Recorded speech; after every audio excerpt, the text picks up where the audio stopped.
Bonjour à tous et bienvenue dans les Chroniques du Design. Je suis Nicolas Guy, designer et cofondateur de l'agence conseil Front Guys. Front Guys est une agence conseil spécialisée en product design et en développement front. Dans cette série de podcasts, nous plongeons dans le témoignage de professionnels qui font le design d'aujourd'hui et découvrons comment elles ont triomphé de leurs échecs et surmonté les difficultés pour en sortir grandis. Aujourd'hui, pour ce nouveau numéro, nous recevons Luz Delgado. Bonjour Luz. Bonjour Nicolas. Comment vas-tu ? Ça va très bien et toi ? Merci, ça va très bien. Merci beaucoup de prendre du temps pour témoigner dans cette série de podcasts.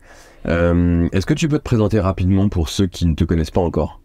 Donc moi c'est Luz Delgado et aujourd'hui je suis designer stratégique. Je travaille du coup dans une boîte de consulting qui s'appelle Nexton Consulting. J'ai pas mal d'autres casquettes, notamment je suis très impliquée dans la formation, donc je travaille à Gobelin pour la certification UX et je suis coach designer aussi à l'Institut de politique publique à Sciences Po. Je suis très impliquée aussi sur les rayonnements de design, donc notamment avec Flupa où j'ai pris la présidence cette année et sur un programme de mentorat pour les femmes qui s'appelle Hexagon UX. Ok, très bien. Quelle activité, dis donc. Ouais. T'as assez de tes 24 heures dans une journée pour faire tout ça. Bah écoute, il y en a qui ont un autre rythme, qui se lèvent un peu plus tôt. Mais en tout cas, je suis vraiment passionnée de mon métier. Donc ça se sent, j'essaye vraiment dans ma vie, ça va au-delà en fait de juste aller au boulot. J'ai toujours envie de développer des projets autour du design. Top. Merci beaucoup pour cette présentation. Donc aujourd'hui, tu vas nous raconter plusieurs échecs de ta carrière sur des thématiques différentes. Est-ce que tu pourrais nous résumer ça très rapidement Déjà, en fait, quand je pense à l'échec, ce qui m'est venu tout de suite en tête en parlant de l'échec avec toi, c'était justement cette notion d'échec qui, pour moi, je vois très différemment. Parce que je viens d'une autre culture, donc je viens de la République dominicaine et c'est vraiment une autre culture, c'est un pays en voie de développement. Donc déjà, c'est autre chose. En fait, on est tout le temps dans cette mindset de se débrouiller, de pouvoir prendre des risques. Et même dans l'éducation, il y a cette notion d'encouragement par les feedbacks positifs. Et je trouve qu'en France, c'est très différent par rapport à ça. Et c'est quelque chose qui m'avait beaucoup surpris quand je suis arrivée ici faire mes études, parce que j'ai eu des profs qui m'ont dit, de toute façon, personne ne peut avoir 20 points. Et du coup, pourquoi on note sur 20 ? Parce que j'avais l'habitude justement de venir d'un pays où on cultive l'excellence justement par ça, par la motivation de dire si tout fait bien, t'es bien, t'es au top, on te l'a dit, et on va pas être dans cette notion de toujours... c'est inatteignable, mais c'est quand même comme ça et tu peux rien y faire. Ok, très bien. Merci beaucoup pour cette belle introduction.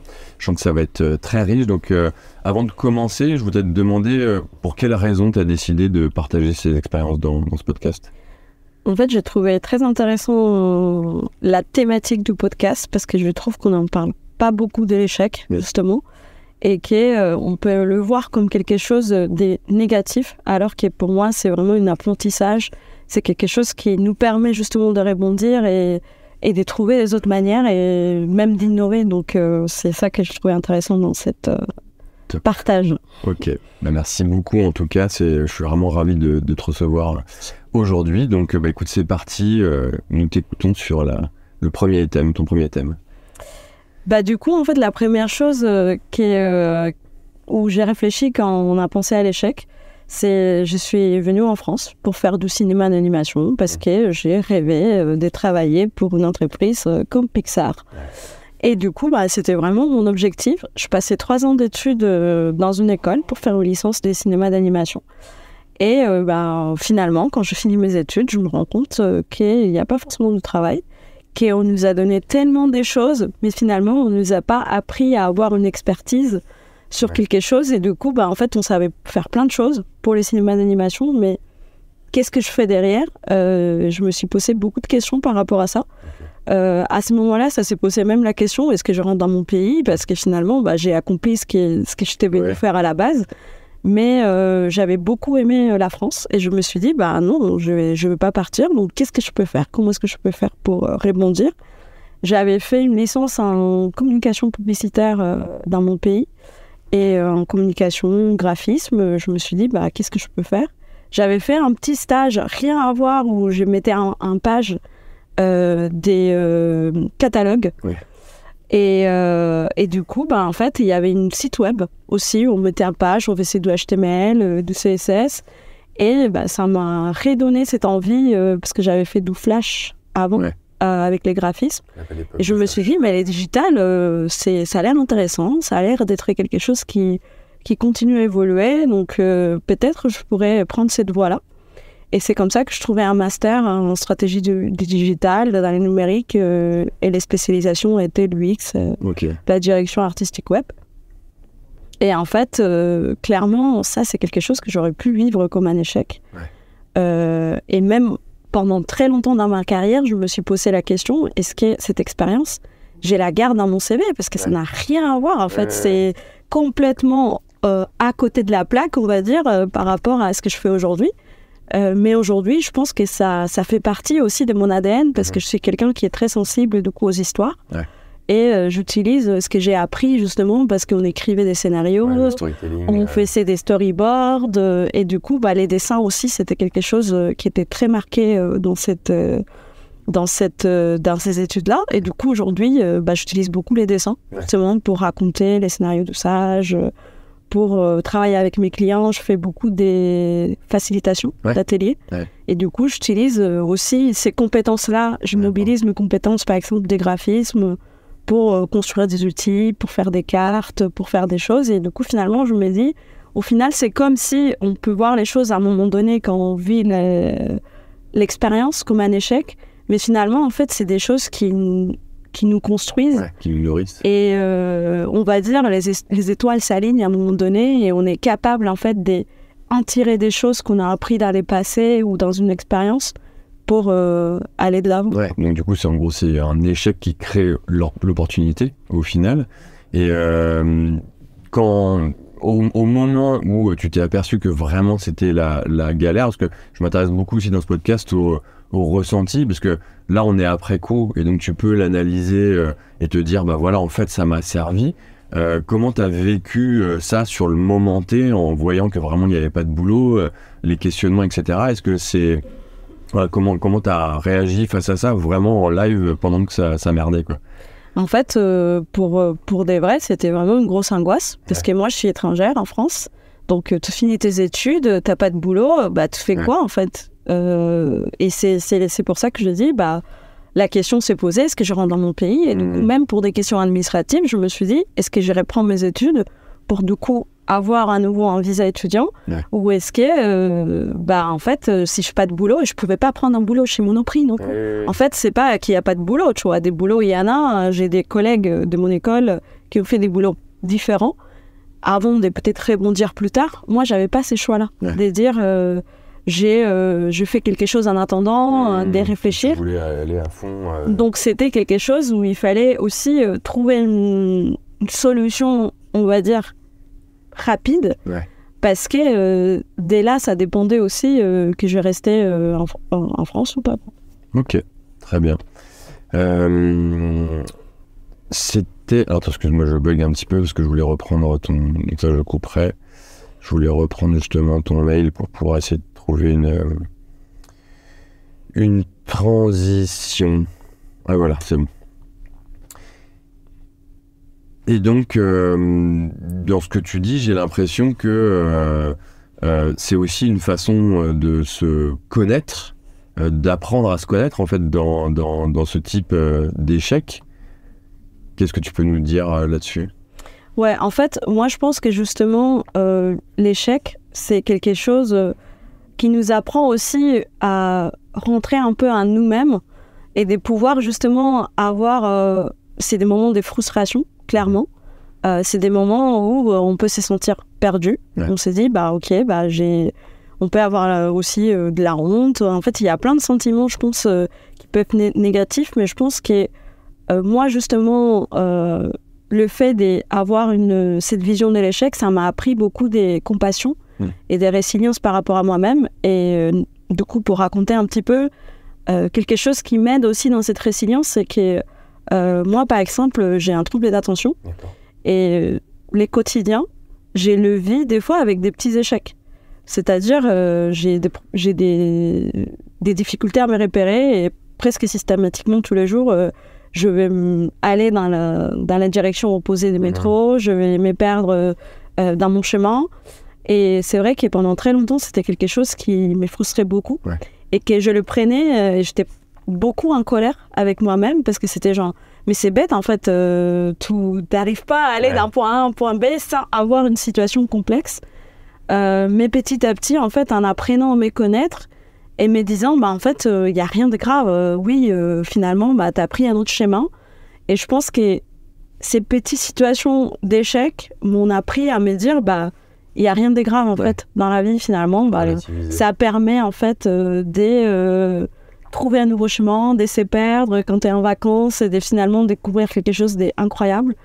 Donc, je pense que cette compassion et cette connaissance de moi-même, ça m'a permis de voir les choses différemment et de plutôt partir sur cette notion des résilients. Et je pense qu'aujourd'hui, je suis quelqu'un de très résilient, qui est tout le temps un peu sur ces côtés positifs des choses. Comment est-ce que je peux trouver des solutions? Comment est-ce que je peux voir les positifs dans les situations? Et ça, c'est hyper intéressant.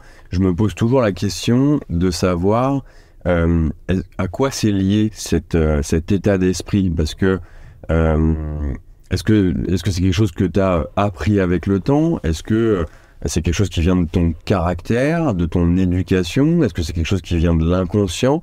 Tu vois, c'est ça. Qu'est-ce qui va faire la différence entre quelqu'un qui va abandonner et se renfermer sur lui-même, et voilà la différence entre ça et quelqu'un qui va se dire non mais je continue d'avancer en fait. Qu'est-ce qui fait selon toi dans ta tête le fait que tu continues d'avancer et que tu n'abandonnes pas? En fait, moi je pense qu'il y a un mélange de tout. Je pense que, comme je te disais au début, il y a une question culturelle. Clairement, je viens d'une culture où les choses ne sont pas acquises et que tu dois forcément te débrouiller. Donc tout n'est pas... Je trouve qu'en France, il y a beaucoup de choses qu'on a des manières simples. Chez moi, en fait, rien que l'accès à la santé, l'accès à l'éducation, c'est des choses qui ne sont pas acquises et qui ne sont vraiment pas acquises pour tout le monde. Et du coup, même dans ton entourage, tu vois les différences. Et je pense que ça m'a beaucoup construit. Moi, par exemple, ma famille vient d'un petit village en République dominicaine qui est à la frontière avec Haïti. Et je viens d'une famille qui est plutôt aisée en République dominicaine, mais ces contrastes que j'ai vécus depuis mon enfance, où je viens d'une famille aisée, mais les vacances, je les passe à la frontière avec Haïti, où c'est un pays qui est vraiment dans la pauvreté, je pense que ça m'a créé cette contraste de me dire, en fait, les choses ne sont pas acquises. Et il y a une autre réalité qui est là, qui est à côté de moi. Et après, je pense que c'est aussi un apprentissage aussi au quotidien. Parce que oui, je suis quelqu'un de très sensible et ça peut m'arriver quand je suis sur un échec d'avoir l'impression que c'est la fin du monde. Et je le vis vraiment comme la fin du monde. Genre à l'intérieur de moi, j'ai l'impression de tomber de toutes mes émotions. Mais finalement, en fait, je pense que le fait d'aller jusqu'au bout de ces émotions, ça me permet toujours de finalement rebondir et me rendre compte je peux un peu renaître. Et comment est-ce que je peux me reconstruire? Et je pense que j'ai une personnalité des problem solvers. En fait, je suis toujours dans cette attitude-là de dire, OK, voilà la situation, qu'est-ce que je peux faire? C'est quoi la solution? C'est quoi les possibles solutions? Et comme j'ai une pensée divergente, forcément, il y en a 50 000 solutions qui viennent à ma tête. Et du coup, finalement, je me dis, en fait, il y a toujours une solution. Il y a toujours quelque chose qu'on peut faire. Et quand il y a une porte qui se ferme, même si à ces moments-là, tu te sens toute seule avec ta porte fermée parce qu'on t'a claqué la porte devant, en fait, il y a plein d'autres portes qui sont derrière toi et qui n'étaient pas encore vues. Et il faut juste prendre ces temps-là de réaliser que cette porte a été fermée, d'essayer de réfléchir. OK, c'est quoi les choses que je peux apprendre? Pourquoi cette porte s'est fermée? Des fois, c'est des choses qui ne me concernent pas aussi. C'est ça. Que ça n'a rien à voir avec moi, c'est juste les situations, les circonstances. Et j'ai appris aussi à relativiser par rapport à ça, à pas culpabiliser quand il y a une porte qui se ferme, de dire, OK, cette cette porte s'est fermée et c'est comme ça. C'est quoi les portes qui sont derrière moi et c'est quoi les opportunités qui s'ouvrent à moi grâce à ça. Ouais, c'est top ça. Ça t'est déjà arrivé de subir un échec qui te touche tellement que tu te sentes un petit peu paralysé? En fait, ça m'est arrivé récemment. Ouais. Justement, ma dernière mission, j'étais en mission chez BPI France. Et en fait, j'étais tellement investie, j'avais tellement une vision de tout ce que j'avais envie de faire en termes de stratégie. J'ai accompagné une équipe à construire une vision produit pour des années à venir. Et finalement, en fait, pour des questions autres qui me dépassent, finalement, il n'y avait pas les budgets, il n'y avait pas les bons timings et les choses, on va dire, ne se sont pas alignées pour que moi, je puisse rester dans cette mission. Et c'est vrai que j'avais tellement donné de mon énergie que ça m'a paralysée, en fait, de me dire, ça s'est pas passé comme je m'entendais. Et j'ai donné tout, en fait. Donc, c'était très, très frustrant de vivre ça. Et je pense que c'est quelque chose de très récent. Je suis encore sur ce processus de me dire, ça s'est arrêté. Mais je suis justement dans cette réflexion de, ça ouvre aussi plein d'opportunités. Je bosse depuis 1 an et demi sur un projet d'inclusion. Et justement, en fait, ça m'a fait réfléchir de dire, ça, c'est l'opportunité peut-être maintenant de me dire, comment est-ce que je peux aller plus loin sur cette voie-là? Comment est-ce que je peux peut-être rediriger mes missions sur l'inclusion? En fait, si ça ne se serait pas arrêté, je serais juste là et j'essaierais de rester peut-être 2 ans sur cette mission, alors qu'il y a plein d'autres choses que je peux accomplir. Donc, en fait, et c'est vrai que moi, je sais que je suis très, très sensible.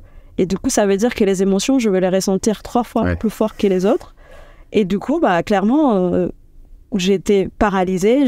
J'avais du mal même à aller au bureau, voir mes collègues, parce que j'ai senti une mélange entre culpabilité, peut-être j'ai mal fait quelque chose. Il y a les syndromes de l'imposteur, du coup, qui se met en place. Et je pense que c'est important aussi d'accueillir tout ça et de se dire, respire un coup. Il y a rien de grave. C'est pas une catastrophe. Et t'as plein d'autres ressources que tu peux mobiliser pour avancer. Et je pense que ça, c'est quelque chose qui me caractérise beaucoup, en fait, cette capacité à rebondir et à tout de suite trouver des nouvelles manières de faire et aussi pas rester trop longtemps dans cet état de paralyse, de me dire, à un moment donné, tout pleure un coup, tout sort, tout ce qu'il y a à sortir en termes d'émotions, mais à un moment donné, il faut avancer. Le fond pour mieux rebondir et avancer, quoi. Mais je pense que ça demande aussi une capacité à avoir cette déclic, de te dire à quel moment je m'arrête, d'être dans cette... je laisse mes émotions m'envahir et les accueillir, mais à un moment donné, il faut aussi dire t'arrêtes. Et je pense que ça, c'est très lié à la culture, à mon éducation. Parce que ma mère, dès que j'ai un petit souci comme ça, je l'appelle, elle me dit tout t'élève et tout t'avances. Et tu y vas. Et je dis mais j'ai envie de pleurer. Tu mets tes lunettes et tu y vas même si t'as envie de pleurer. Et du coup, je pense que ça m'a beaucoup aussi construit. Ces côtés-là de me dire, je sais à quel moment aussi il faut que je m'arrête et il faut que je me lève et que j'avance. Ouais, c'est la capacité en fait à relativiser. Au bout d'un moment, est-ce que c'est pas ça la clé de se dire, comme tu l'as beaucoup répété là, au final il y a rien de grave. Et moi c'est souvent ce que je me dis pour me sortir de situations où je suis dans le doute, ou en plein syndrome de l'imposteur, où ça marche pas et je me dis c'est de ma faute alors que pas forcément, mais du coup, cette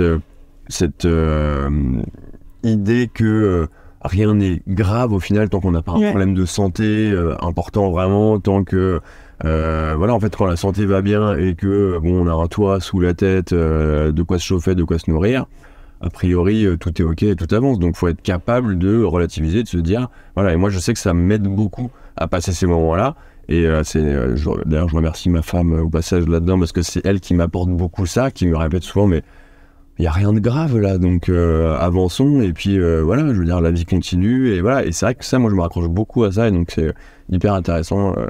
En fait, moi, je pense qu'il y a quelque chose qui m'aide aussi, c'est déjà, je pense qu'avoir une attitude positive, c'est pas inné.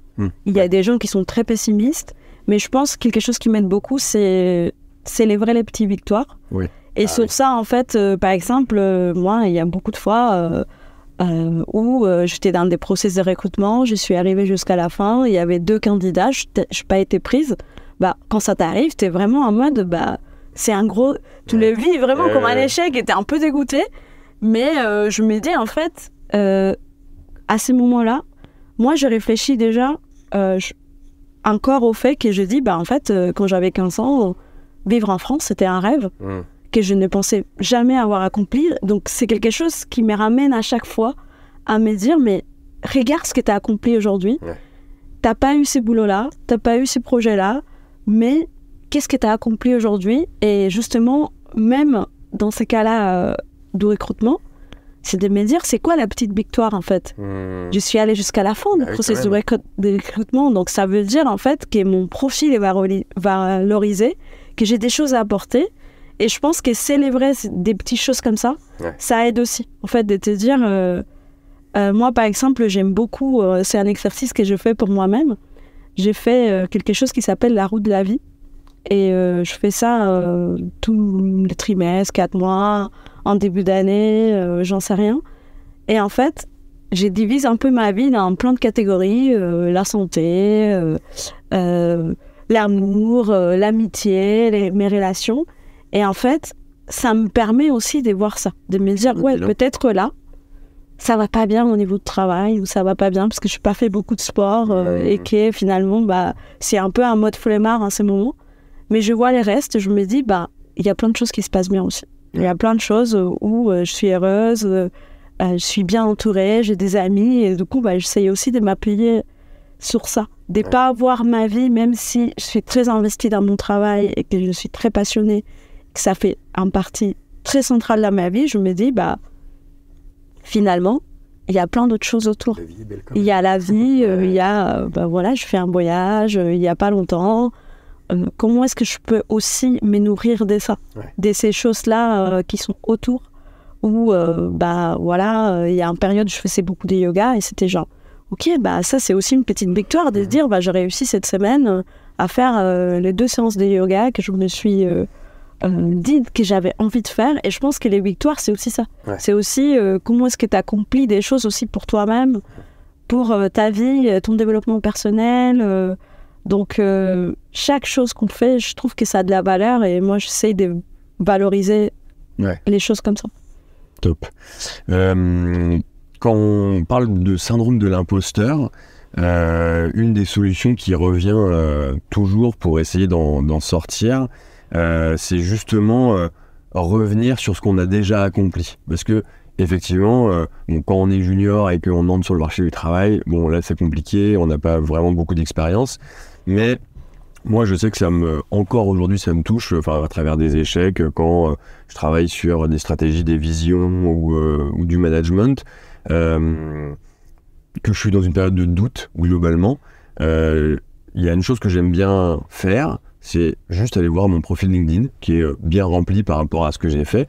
Et là, ça me rassure, parce que, effectivement, je vois tout ce que j'ai accompli, là où je suis allé, qu'est-ce que j'ai fait, comment j'ai évolué. Et ça me rassure, en fait. Donc, est-ce que de revenir dans le passé et de voir aussi tout ce qu'on a accompli, est-ce que ce ne serait pas une des clés, justement, pour sortir de ce doute-là? Moi, je pense, justement, c'est très bien. Et moi, j'aime beaucoup noter tout ce que je fais au quotidien, dans mon agenda et tout ça. Et en fait, c'est un rituel que je fais pour moi-même chaque début d'année. J'essaye de me rappeler tout ce que je fais l'année passée. Mais pas pour me donner des objectifs que j'accomplirai jamais, mais pour me dire, en fait, c'était quoi les moments qui ont été les plus heureux, qui m'ont le plus touché dans l'année. C'est quoi les choses sur lesquelles je suis fière. Parce que j'ai l'impression que des fois, en fait, on est tellement la tête sur les guidons qu'on oublie. Et du coup, pour moi, c'est important justement de me rappeler et de me dire, ok, je vais regarder mes photos de l'année dernière. Et c'est quelque chose que j'aime beaucoup faire à chaque fois. Et c'est pour ça aussi que j'ai ces rituels pareil dans l'année, chaque trimestre, me dire, c'est quoi mes objectifs, c'est quoi les choses que j'ai déjà accomplies. Je fonctionne beaucoup aussi avec des to-do list, de me dire, en fait, ok, cette semaine, qu'est-ce que j'ai envie d'accomplir cette semaine? Et au lieu d'être frustrée parce que j'ai pas tout accompli, de me dire, j'ai quand même fait ça. Ouais. J'ai quand même réussi à faire des petites choses et c'est ok. Ouais, alors c'est top, ça, c'est hyper intéressant parce que effectivement, pour moi, ça fait partie aussi des solutions pour ne plus douter, on va dire, et pour justement célébrer ces petites victoires dont tu parlais tout à l'heure. C'est les objectifs.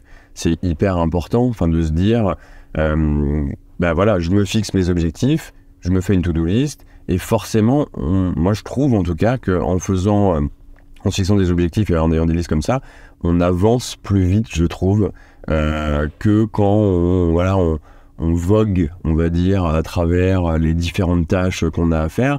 Et puis, comme tu dis, je trouve que quand on les note et qu'ensuite on fait tout ce qu'il faut pour les faire et qu'enfin on les fait, on y arrive, je trouve qu'on les mémorise mieux aussi. C'est-à-dire que on s'en souvient mieux et du coup, je trouve que ça fait plus de bien. Et en plus de ça, je trouve qu'on avance plus vite avec ça. Donc, encore une autre piste de réflexion. Après, je sais que tout le monde ne fonctionne pas comme ça, qu'il y a des gens qui aiment moins ces genres de choses. Moi, en tout cas, j'aime beaucoup avoir un cahier où j'ai un suivi un peu de toutes mes activités, de toutes mes petites victoires. Quelque chose que je faisais aussi pas mal, c'était chaque mois, j'avais une page dans mon agenda où je mettais les meilleurs de chaque jour. Yes. Et du coup, chaque jour, je notais une petite chose qui m'avait fait plaisir dans la journée. J'ai expérimenté plein de choses dans ce sens. J'avais à un moment donné aussi un carnet des gratitudes où du coup, en fin de journée, j'ai noté les 3 petites choses qui m'avaient fait plaisir dans la journée. Après, à chaque fois, on va dire, j'itère et je dis, ça me convient pas parce qu'avoir un cahier en plus, peut-être c'est pas ça. Et c'est pour ça que j'utilise beaucoup j'ai un carnet un peu bullet journal où justement je note les choses de la semaine, je fais ma roue de la vie, je note les meilleurs de chaque mois. Et je pense que c'est quelque chose qui permet justement de se dire en fait il n'y a rien de grave et il y a toujours des choses positives. Et même les pires journées en fait de me rappeler peut-être et je suis très sensible aussi aux détails, donc des fois c'est juste un coucher de soleil qui m'a fait sourire. Et du coup je pense que c'est ça. Et les petites victoires, c'est pas que les petites victoires du travail, c'est de dire, en fait, peut-être, j'ai plein de choses à faire à la maison et j'ai pas le temps de m'occuper je sais pas, mes lessives, mes trucs. Ok, le fait que je fais ma lessive, que j'ai réussi à faire mes courses, c'est aussi des petites victoires, en fait. Et je pense que c'est ça aussi qui m'aide beaucoup dans cette notion de l'échec, c'est de voir la vie comme un ensemble, tu vois, comme c'est un tout et c'est pas juste les travails, ma vie perso. En fait, tes victoires aussi dans ta vie perso, ça nourrit aussi ta vie professionnelle et à l'inverse. Donc, j'essaye de pas trop séparer les choses et d'avoir l'impression que ma vie est un échec parce qu'il y a un truc qui se passe mal au travail, parce que ma vie n'est pas un échec, parce qu'il y a des choses qui se passent bien dans ma vie perso. Et c'est comme ça, je pense que j'ai réfléchi et ça m'aide beaucoup. Il y a un équilibre à trouver. Tu parlais tout à l'heure de ta grande sensibilité, un sujet qui me touche aussi parce que je considère être aussi très sensible et pouvoir être vraiment perturbé, avoir une énorme boule au ventre dans certaines situations. C'est aussi, je trouve, un avantage qui me permet de encore mieux apprécier aussi les petites choses et les petites victoires, comme les grandes victoires aussi, mais effectivement, quand tu es très sensible, c'est des deux côtés. Quand tu kiffes, quand tu passes sur une victoire et que tu réussis bien quelque chose, ou même les petites victoires que tu parlais du quotidien, moi je sais que des fois, juste d'avoir bien rangé ma maison, que tout soit nickel, d'avoir fait ce que j'avais entrepris et que je voulais faire, au final je suis bien, je suis hyper content et donc du coup ce côté sensible, c'est un inconvénient. Est-ce que tu penses que c'est aussi un avantage qui te permet de ressentir plus de bonheur dans ces situations de victoire ? Ouais, en fait, justement, je pense que la sensibilité, je suis quelqu'un de très angoissé aussi. Et des fois, c'est quelque chose qui peut être très difficile parce que justement, je vais avoir la boule au ventre, je vais vivre des moments d'angoisse très, très profonde. Mais je pense aussi que c'est quelque chose qui est... j'essaye de le vivre aussi comme quelque chose de positif parce que je pense que les moments justement où je suis le plus angoissée ou que je suis très sensible, c'est ça qui amène aussi des nouvelles idées. Ouais. Parce que comme je suis angoissée, je me dis, mais je suis en panique, mais qu'est-ce que je peux faire? Et du coup, il y a tout de suite quelque chose qui se déclenche dans les situations de trouver des solutions, d'essayer de relativiser et du coup, de me dire, ok, mais je sais que t'es angoissé, on s'arrête 2 secondes. Comment est-ce que tu peux affronter cette situation? Comment est-ce que tu peux avancer? Et effectivement, je pense que la sensibilité, ça fait aussi que finalement, de la même manière que je peux vivre quelque chose très difficilement parce que c'est un échec, quand il y a une victoire, c'est la fête. Donc finalement, il y a ces contrastes-là que je dis, en fait, oui, quand c'est difficile, mais quand c'est bien, c'est trop bien. Donc ça me va très bien, en fait, aussi de vivre cette intensité-là des émotions. Parce que finalement, quand les choses vont bien, je suis aussi très heureuse et tout va bien. Et ça me donne une énergie incroyable aussi pour faire plein de projets, pour faire plein de choses. Donc, c'est pour ça que je dis quand c'est difficile, j'ai l'accueil. Parce que quand tout va bien, c'est aussi super, quoi. Top. Écoute, merci beaucoup, Luz. C'était vraiment hyper intéressant. Est-ce que tu veux rajouter un dernier mot pour la fin ou parler d'un projet qui te tient à cœur en ce moment, faire un peu de com si tu as de l'actualité Déjà, en fait, je pense que ce que je peux dire en conclusion, c'est justement ces côtés des vraiment pas rester sur les échecs et trouver les moyens d'apprendre de ça. Et sinon, sur les projets qui me tiennent à cœur, en ce moment, je travaille sur un projet des sensibilisations au design inclusif. Et c'est un projet que je développe en forme de recherche-action et d'atelier que j'anime à Paris, mais je suis allée aussi à plusieurs villes en France. Okay. Donc, c'est quelque chose que si les gens, ça les intéresse, ils peuvent suivre comment ça avance. Et te contacter. Et me contacter. Et c'est quelque chose que je pense que je vais continuer à développer dans les années à venir pour vraiment voir comment est-ce qu'on peut faire un design beaucoup plus... justement, qui prend soin des personnes. Ça, c'est un sujet qui a de l'avenir. Merci beaucoup, Luz, encore. Je te souhaite une bonne fin de journée et puis je te dis à très bientôt. À très bientôt.